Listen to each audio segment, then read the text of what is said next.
आप सभी का एक बार फिर से स्वागत है ऑनलाइन प्रेप में। आज के इस वीडियो में हम लोग यूपी डीएलएड के रजिस्ट्रेशन प्रक्रिया को बहुत ही डिटेल में जानेंगे, समझेंगे, कहाँ क्या फिल करना है, साथ ही साथ कौन कौन से डॉक्यूमेंट लगेंगे। तो अगर आप चैनल पे नए हो तो चैनल को सब्सक्राइब कर लीजिएगा और इस वीडियो को इन तक जरूर देखिएगा। जैसा कि आप देख सकते हैं, ये है ऑफिशियल वेबसाइट यूपी डीएलएड की। जैसे ही नीचे स्क्रॉल करेंगे आपको ऑप्शन शो होगा और ये आप देख पाएंगे, और ये है कैंडिडेट सर्विसेज में सबसे पहला ऑप्शन है रजिस्ट्रेशन का। जैसे ही आप यहां पर क्लिक करते हैं रजिस्ट्रेशन ऑप्शन पे, वैसे ही एक नया पेज ओपन होकर आ जाएगा जो कि कुछ इस प्रकार से होगा। और यहां पर ऊपर लिखा है यूपी डीएलएड 2024 रजिस्ट्रेशन डैशबोर्ड।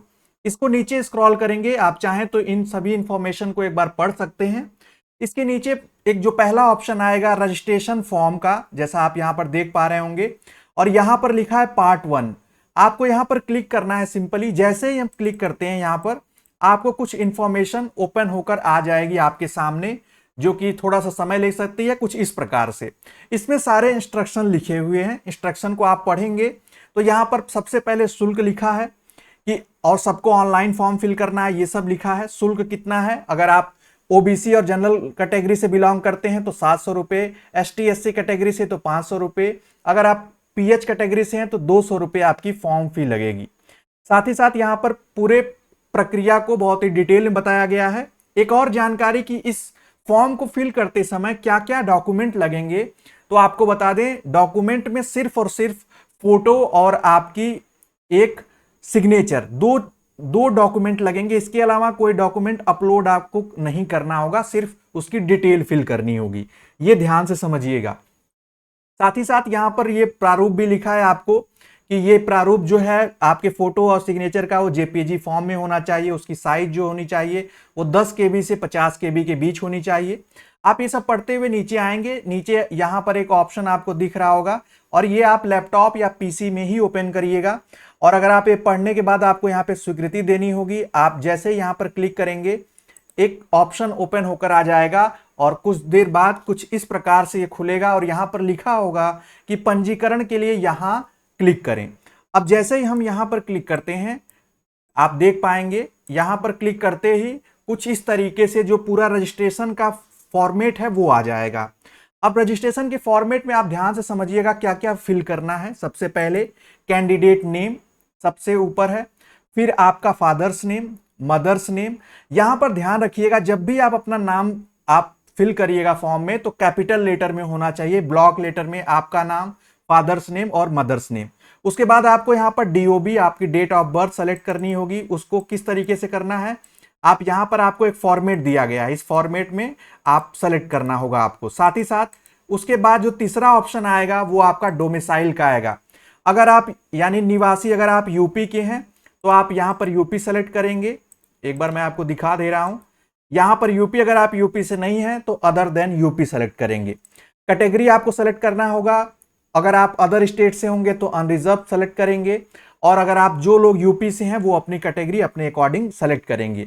और तभी कैटेगरी सेलेक्ट करेंगे जब आपके पास उसका सर्टिफिकेट भी हो। यह ध्यान रखिएगा, अगर 2024 का सर्टिफिकेट है तो बहुत अच्छी बात है, क्योंकि आपकी स्कॉलरशिप में भी उस नया रहता है तो चांसेस ज्यादा रहते हैं। फिर यहां पे सब कैटेगरी दी गई है। अगर आप जैसे जो पीएच स्टूडेंट हैं, जो फ्रीडम फाइटर डिपेंडेंट हैं, एक्स आर्मी, ये लोग सेलेक्ट कर पाएंगे। उसके बाद आपको जेंडर सेलेक्ट करना होगा। आपके पास ईमेल आईडी होनी चाहिए आपकी, जिस पर आपको डिटेल सेंड की जाएगी, और आपका फोन नंबर होना चाहिए। आपको बता दें ये जो आप phone number email ID fill करेंगे फिर ये बाद में चेंज नहीं होगा। अब यहां पर आपको ग्रेजुएशन के अपने मार्क्स फिल करने हैं। यहां पर आप सिंपली क्या करेंगे कि आप अपनी यूनिवर्सिटी सेलेक्ट करेंगे, जो भी यूनिवर्सिटी है इसमें आप सेलेक्ट कर पाएंगे आपके सामने पूरा। अगर आपकी यूनिवर्सिटी का नाम इसमें नहीं शो होगा तो आप क्या करेंगे, एक बार मैं आपको दिखा दे रहा हूं। हालांकि जब आप फॉर्म फिल करना शुरू करेंगे तो वहां पर अभी सिर्फ स्टार्टिंग में आपसे यहां पर पूछा जाएगा आपके ग्रेजुएशन का क्वालिफिकेशन। उसके बाद जब नेक्स्ट प्रोसेस होगा तब आपको हाई स्कूल और इंटरमीडिएट का भी पूछा जाएगा, लेकिन ये ज्यादा इंपॉर्टेंट है, इसको हम समझेंगे। जैसे ही आप यूनिवर्सिटी या बोर्ड पे इस पे सेलेक्ट करेंगे वो पूरी यूनिवर्सिटी आ गई। जैसे मान लेते हैं हम यूनिवर्सिटी ऑफ लखनऊ सेलेक्ट कर लेते हैं ग्रेजुएशन। आपको अपने कॉलेज का नाम फिल करना होगा, आपने कब पास किया है ये फिल करना होगा, आपका रोल नंबर क्या है वो फिल करना होगा, मार्कशीट नंबर क्या है वो फिल करना होगा। अगर मान लेते हैं आपकी मार्कशीट अभी नहीं आई है तो आप NA फिल कर देंगे, नॉट एप्लीकेबल, लेकिन आपको रोल नंबर जरूर फिल करना है जिससे कि वेरिफिकेशन में जरूरत पड़े तो वो हो सके। टोटल मार्क्स आपको जो फिल करना है ये ओवरऑल मार्क्स होगा। आप लोग लगातार पूछते हैं कि सर थर्ड फाइनल सेमेस्टर का होगा, थर्ड ईयर का होगा, बिल्कुल नहीं, ओवरऑल का होगा, जो आपका तीनों साल का मिलाकर होगा। अगर आपका CGPA या SGPA में आपका रिजल्ट आया है, इसको भी समझ लीजिए, अगर CGPA और SGPA में आया है तो 6 सेमेस्टर को, अगर आपका 6 सेमेस्टर है ग्रेजुएशन में, उनको जोड़ेंगे सारे CGPA SGPA को, उसमें 6 की भाग देंगे और 6 की भाग देकर फिर उसमें आपका जो आएगा CGPA, आप हर यूनिवर्सिटी का अलग अलग होता है लेकिन मैक्सिमम का ये होता है कि जो आपका CGPA दिया होता है, इस पर एक सेपरेट वीडियो चैनल पे है, उस पर जाकर एक बार आप देख सकते हैं, उसमें 9.5 से मल्टीप्लाई कर देते हैं। लेकिन कुछ अलग अलग यूनिवर्सिटी के अपने अलग रूल हैं, वहां पर उनकी वेबसाइट पे और उनकी मार्कशीट पे दिया गया होता है। जब आप ये फिल कर देंगे तो आपका जो मार्क्स आएगा वो परसेंटेज में आ जाएगा।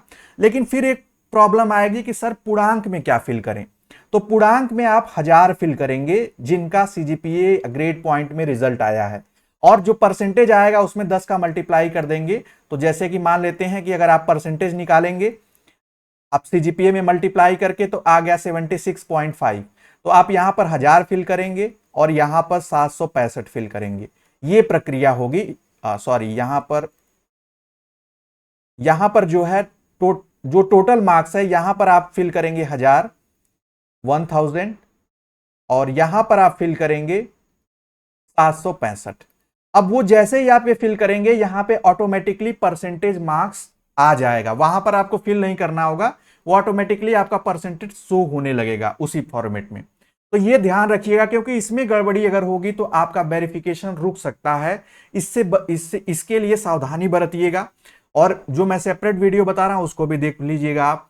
और यहां पर आपको कैप्चा फिल करना होगा, ये कैप्चा यहां पर आप टाइप करेंगे और इसके बाद जब नेक्स्ट क्लिक करेंगे तो नेक्स्ट क्लिक करने के बाद जो ऑप्शन आएगा उसको समझ लीजिए, वो आपके फोन पे मैसेज आएगा जिस पर आपका लिखा होगा रजिस्ट्रेशन नंबर। उस रजिस्ट्रेशन नंबर को लिख भी लीजिएगा, और जैसे ही आप उसको लिख लेंगे तो उसके बाद आपको क्या करना होगा, हालांकि ये पेज यहीं से हो जाएगा ओपन, नेक्स्ट करेंगे तो मैं आपको ऐसे दिखा दे रहा हूं। उसके बाद जो हमारा होम पेज था, यहां से अब आपको फी पेमेंट करनी होगी, फॉर्म फी। तो यहां पर क्लिक करेंगे, जैसे देख लेते हैं हम लोग, जैसे ही हम यहां पर क्लिक करते हैं कुछ इस तरीके का इंटरफेस ओपन होकर आ गया। अब यहां पर आपको रजिस्ट्रेशन नंबर पूछा जाएगा, रजिस्ट्रेशन नंबर आपके फोन नंबर और ईमेल आईडी पे गया होगा, वो आप फिल करेंगे, अपनी डेट ऑफ बर्थ फिल करेंगे और ये कैप्चा यहां पर एंटर करेंगे। जैसे ये करके आप इसको लॉगिन करेंगे वैसे ही आप देख पाएंगे यहां पर जैसे ही इस लॉगिन पे क्लिक करेंगे ये लॉगिन हो जाएगा, आपका पेमेंट हो जाएगा। अब जब पेमेंट हो जाएगा तो अगला प्रोसेस होगा आपका, वो हम जान लेते हैं। अगला प्रोसेस होगा उसमें आपको हाई स्कूल और आपके 12th के मार्क्स फिल करने होंगे, आपके जो आपका मतलब उसमें एड्रेस भी आ जाएगा और कुछ थोड़ी बहुत डिटेल्स होंगी। उसके बाद आपको फोटो और सिग्नेचर आपके अपलोड करने हैं। फोटो सिग्नेचर को हमने जान लिया कितना साइज होना चाहिए उसका, उस तरीके से आप उसको बनाइएगा, यहां पर अपलोड कर लीजिएगा। अपलोड करने के बाद जब आप फाइनल जो आपका प्रिंट होगा एप्लीकेशन फॉर्म का, वो इस पर क्लिक करेंगे, फिर से रजिस्ट्रेशन नंबर DOB डाल के लॉगिन करना होगा। ये प्रक्रिया करने के बाद आपका क्या हो जाएगा, आपका रजिस्ट्रेशन कंप्लीट हो जाएगा। तो उम्मीद है आप सभी को ये वीडियो हेल्पफुल लगी होगी कि कैसे हमने जाना कि कैसे रजिस्ट्रेशन करना है, किन स्टेप्स को फॉलो करना है। और अगर किसी टॉपिक पे आपको वीडियो चाहिए तो कमेंट में आप हमें जरूर बताएं, कोशिश करेंगे हम लोग जल्द से जल्द उस टॉपिक पर भी वीडियो आप सभी को प्रोवाइड कर पाएं। मिलेंगे नेक्स्ट क्लास नेक्स्ट वीडियो में, तब तक के लिए bye bye, take care and keep watching.